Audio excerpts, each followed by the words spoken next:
ನಮಸ್ಕಾರ ಸ್ನೇಹಿತರೆ, ಎಸ್.ವಿ ಪ್ರಪಂಚಕ್ಕೆ ಸ್ವಾಗತ. ನಾನು ಸುಮಾ. ನಾನು ಚೆನ್ನಾಗಿದ್ದೀನಿ. ನೀವೆಲ್ಲ ಹೇಗಿದ್ದೀರಾ? ನೀವು ಚೆನ್ನಾಗಿದ್ದೀರಾ ಅಂತ ಅಂದ್ಕೊಂಡಿದ್ದೀನಿ. ನಾನಿವತ್ತು ನಿಮಗೆ ಬೀಟ್ರೂಟು ಮತ್ತು ಕ್ಯಾರೆಟ್ ಹಾಕಿ ಮಾಡೋ ರಾಯ್ತ ಹೇಳ್ಕೊಡ್ತಾ ಇದ್ದೀನಿ. ಅದಕ್ಕೆ ನೋಡಿ, 1 ಬೌಲ್ ಆಗೋಷ್ಟು ಬೀಟ್ರೂಟ್ ಮತ್ತು ಅರ್ಧ ಬೌಲ್ ಆಗೋಷ್ಟು ಕ್ಯಾರೆಟ್ ತೊಗೊಂಡಿದ್ದೀನಿ ನಾನಿಲ್ಲಿ. ಅದನ್ನು ಏನು ಮಾಡಬೇಕಂದ್ರೆ, ಒಂದು ಪಾತ್ರೆಗೆ ಹಾಕ್ಕೊಂಡ್ಬಿಟ್ಟು ಕುಕ್ಕರಲ್ಲಿ ಸ್ಟೀಮಲ್ಲಿ ಬೇಯಿಸ್ಬೇಕು. ನೀವು ಅದಕ್ಕೇನು ನೀರು ಹಾಕೋಂಗಿಲ್ಲ. ಜಸ್ಟ್ ಇದೇ ಥರ ಹಾಕಿಟ್ಬಿಟ್ಟು ಕೆಳಗಡೆ ಕುಕ್ಕರಲ್ಲಿ ನಾವು ನೀರು ಹಾಕಿಬಿಟ್ಟು ಬೇಯಿಸ್ಕೊಳ್ತೀವಲ್ಲ ಏನಾದ್ರು ಸ್ಟೀಮಲ್ಲಿ, ಆ ರೀತಿ ಇದನ್ನು ಬೇಯಿಸ್ಕೊಳ್ಬೇಕಾಗತ್ತೆ. ನೋಡಿ, ಹೀಗೆ ಒಂದು ಪಾತ್ರೆಗೆ ಹಾಕಿಟ್ಕೊಂಡೆ.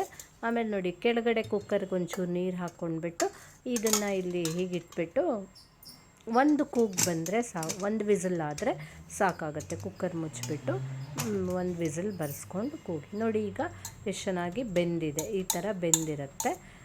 ಇದು ಹಾಗೆ ಹಸಿನೂ ಹಾಕಿ ಮಾಡ್ಬೋದು, ಅದು ಒಂಥರ ಚೆನ್ನಾಗಿರುತ್ತೆ. ಬಟ್ ಈ ಥರ ಒಂದು ಸರಿ ಸ್ಟೀಮಲ್ಲಿ ಬೇಯಿಸ್ಕೊಂಡ್ರೆ ಇನ್ನೂ ಚೆನ್ನಾಗಿರುತ್ತೆ. ನೋಡಿ, ಅದು ಒಂಚೂರು ತಣ್ಣಗಾದ್ಮೇಲೆ ಅದಕ್ಕೆ 1 ಕಪ್ಪು ಮೊಸರು ಸೇರಿಸ್ಕೊಳ್ಳಿ. ಇನ್ನೂ ನೀರು ಬೇಕಾದರೂ ಮಾಡ್ಕೊಳ್ಬೋದು. ನಾನು ಇಷ್ಟು ಹಾಕ್ಕೊಂಡಿದ್ದೀನಿ. ಆಮೇಲೆ ಒಂದು ಸ್ವಲ್ಪ ಉಪ್ಪನ್ನು ಬೆರೆಸ್ಕೊಂಡ್ಬಿಡಿ. ಉಪ್ಪು ಸೇರಿಸ್ಕೊಳ್ಬೇಕು, ಯಾಕಂದರೆ ನಾವು ಫಸ್ಟು ಉಪ್ಪೇನು ಹಾಕಿರಲಿಲ್ಲ. ಆಮೇಲೆ ನೋಡಿ, ಮೇಲಿಂದ ಒಂದು ಒಗ್ಗರಣೆ ಕೊಡಬೇಕಿಲ್ಲಿ.